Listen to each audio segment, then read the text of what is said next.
I found out about this video by a creator called QuietKills, and I found it very interesting, to say the least. Yeah. Genuinely just lost the plot. Yesterday at Six Flags in Georgia, not far from Atlanta, had an opening day. And if you don't know what Six Flags is, it's just a big amusement park where people go to ride roller coasters and have fun. Yeah, I have one near my house. It's a fun time. You don't really see anything, crazy go on. But one opened up in Georgia, not far from Atlanta, and well, there were about 500 to 6. And I have a couple of thoughts in my head, but I have no script, so I'm going unscripted to be fair to him. But I do want to look at this incident.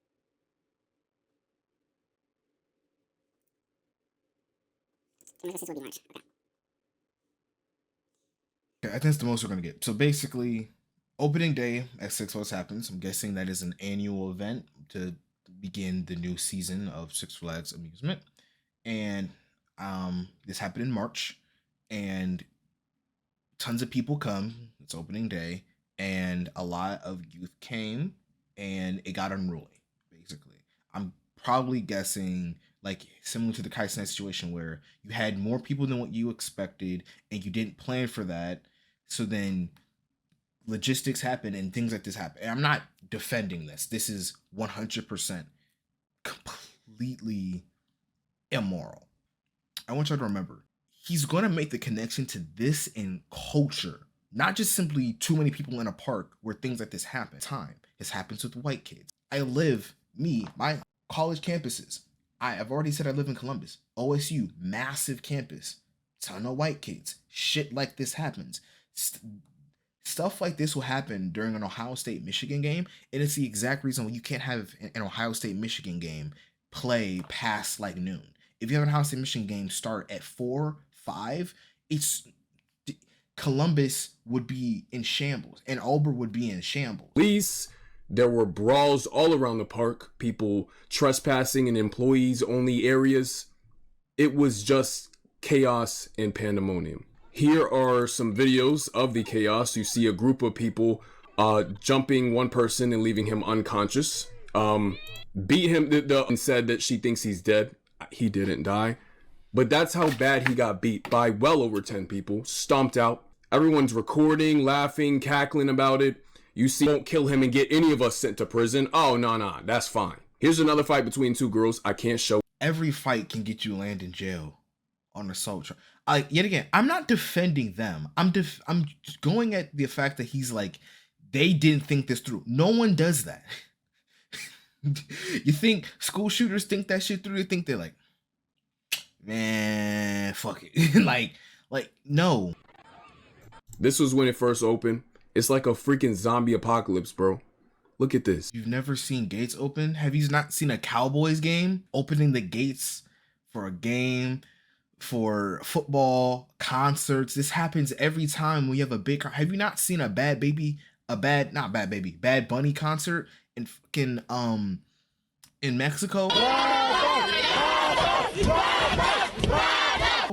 Those gates were crazy. Ones criticizing this in these comments on Twitter is mostly black folks. Because I know I'm going to get a bunch of people saying, oh, only alt-right, conservative, cis, white men, blah, blah, blah. The buzzword people, the terminally online buzzword people are going to roll in here and say, These are conversations that are mainly online with black people. The reason why I'm saying this is to make it realize black people have bad opinions. Folks running around, show me a white person in this video, bro. Show me one. There's none. It's an overwhelmingly black city. That's like me pointing at a fight happening in fucking Connecticut and then saying, see, black people, I can't find a Haitian. I don't think you can find an Asian in Connecticut if you fucking try, okay? And I don't want to say, I could bring up multiple examples of this happening with white people. It doesn't matter because the main reason I'm going to say is that you're using this example as a marker against black culture. One event or all these different examples of ghetto-ness as a marker against just black culture. This is not a racial thing. This isn't a black thing. It all starts with the culture. How could it not be a black thing when you're saying black folks can't be given a theme park? So it's not a black thing. The culture arc. Now you sound like Ben fucking Shapiro because he'll constantly say, "Oh no, it's not anything intrinsic. It's the culture." Right here. Right here.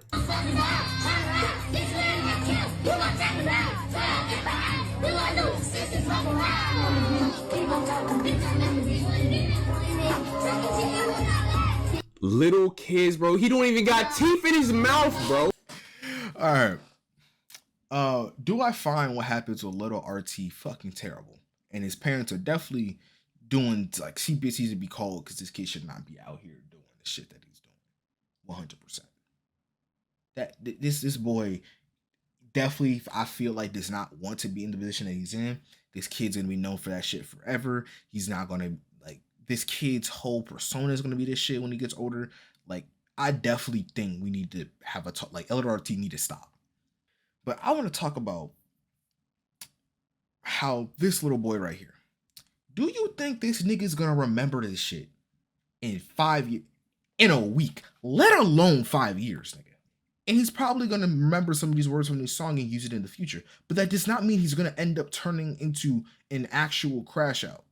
Turn to an not just crash out and how TikTok has destroyed the word. I mean, someone who genuinely might like cause harm to other people because he listened to this song. If you're mad about art and drill rappers mentioning killing people, you should be going at other books, other literature. Because if you keep blaming the art for making the culture, no, the art reflects the culture, not the other way around. Let's stop acting like the music is making people like this. I listen to this music.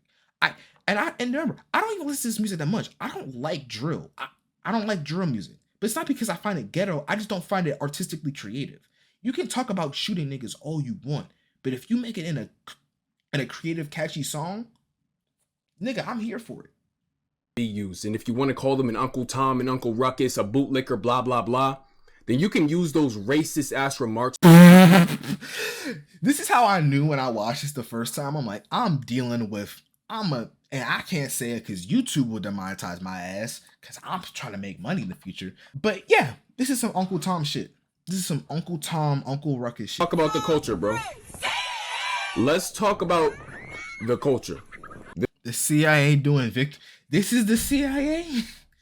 This sexy racist.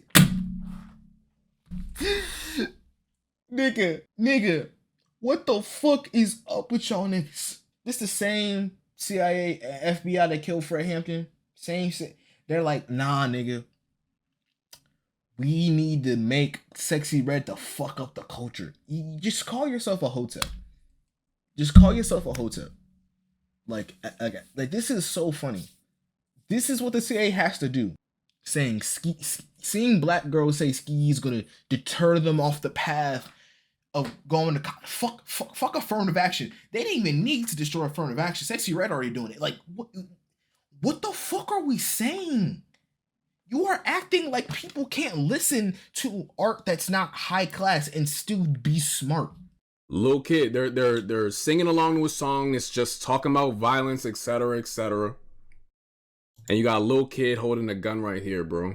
You're gonna sit here and tell me it's not a problem with the culture? You're gonna sit here and tell me I'm cherry picking, I'm doing this? It's a problem with the parents. And then also, this nigga's never been out to the country because you see white kids with guns all the time. Like white boys shooting with their father with guns. Like damn near exactly to this, just add some camo. Add some real tree camo. Change it out for some kind of revolver. Some kind of revolver or some kind. Maybe like a, an AK-15. Where do you think these kids are going to end up? These are the same kids that end up going to the Six Flags, fighting, and shoot people. These are the same. Maybe he grows out of it. You're not leaving any room. You're just making a art. This is a false art. This is a logical fallacy. He's making a faulty line of logic that if you do this when you're 5, you're going to do X when you're 15. It is a cultural issue. It's not a racial issue. You're just swapping words, nigga. All right, you want to sit here and tell me there's no problem with African American culture? Do you actually want to get into this debate with me? Yes. While I have this on the screen? Yes. You're gonna see. I'm just gonna look up white kid with gun. Oh damn! Pew Research Center. Childhood's greatest danger. Kyle Rittenhouse.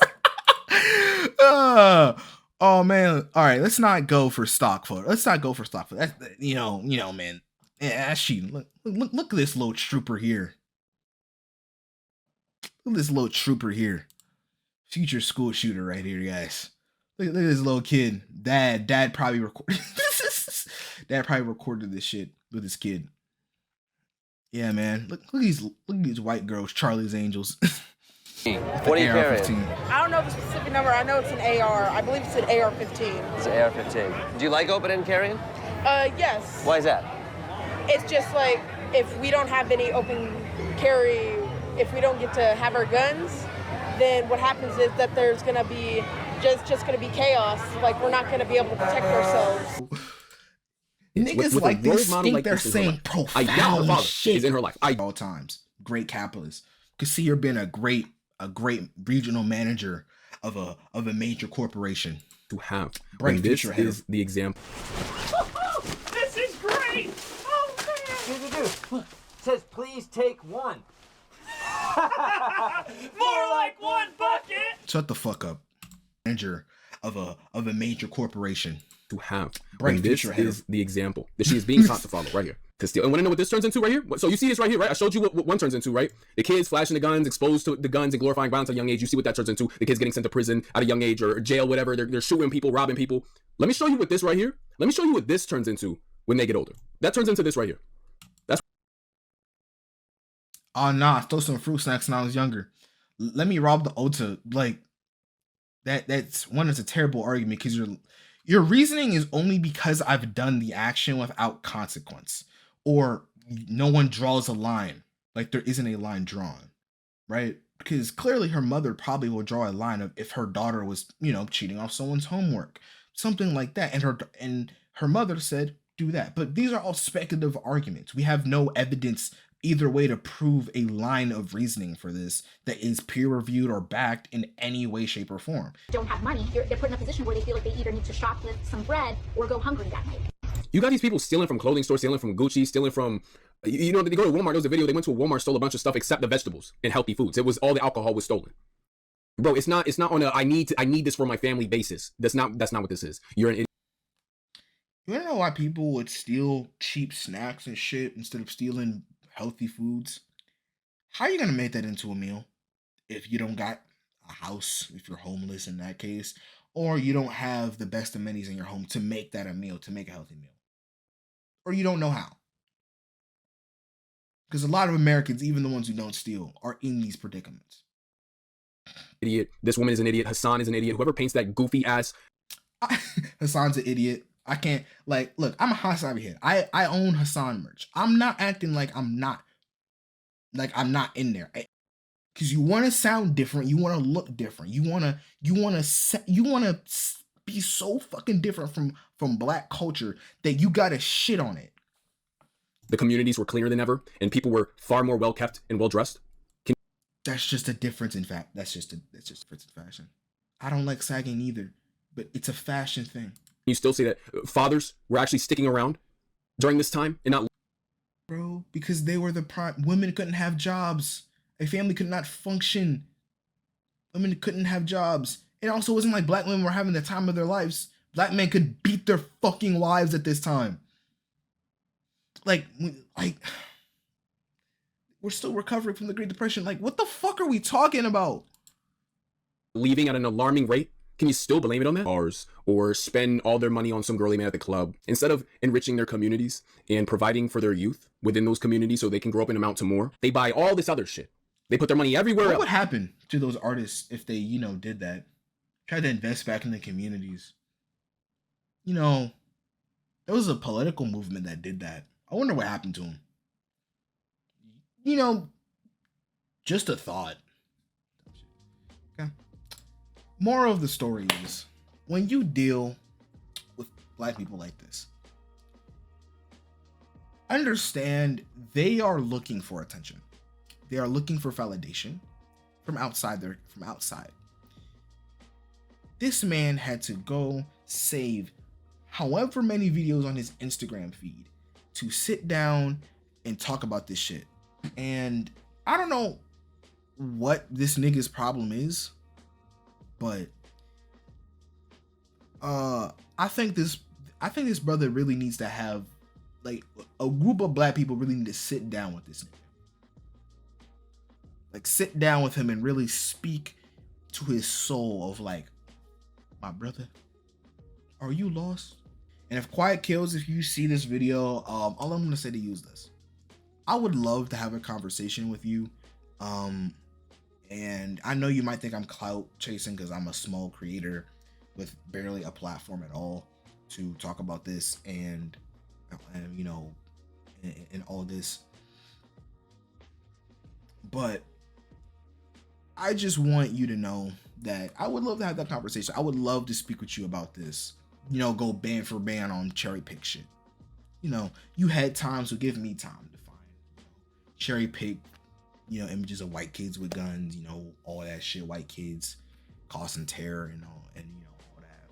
But, you know, and have a conversation where we both, you know, make our notes, you know, write down our shit, you know, get, you know, statistics and all that, you know. So I would love to have that conversation. But what I suggest to you overall is just take time to evaluate how you're coming to these beliefs and ask yourself, is this fact based? Is this based off statistics or my own biases?